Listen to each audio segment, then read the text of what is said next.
జగన్మోహన్ రెడ్డి ఆ విషయంలో ఎట్లా అంటే మనం ఏ ప్రయారిటీలో ఇవ్వాలి అన్నది ప్రభుత్వ ఇష్టం. అయితే ఆ ప్రయారిటీ కింద నుంచి అడ్డకోలుగా ఉండకూడదు. అంటే సర్క్యులేషన్ ప్రయారిటీ ప్రకారం ఇవ్వాలేమో. అదే సర్క్యులేషన్ ప్రయారిటీ ప్రకారం రెండిటికే ఇవ్వాలని నిర్ణయించుకున్నాడు. తెలుగు పత్రికలో రెండిటికే నిర్ణయించుకున్నాడు. నెంబర్ 1 నెంబర్ 2కి ఇచ్చాడు.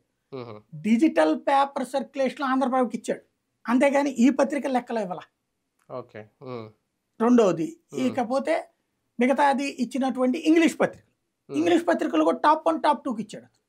అక్కడ కూడా సర్క్యులేషన్ ప్రాతిపదికన ఇచ్చాడు. అందులో నువ్వు ఏం చూపెడతావు తప్పని?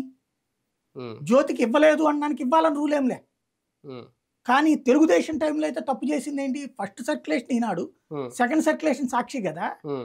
అప్పుడు సాక్షికి ఎందుకు ఇవ్వాలి మరి? ఆంధ్రజ్యోతికి ఇచ్చారే కోట్ల రూపాయలు.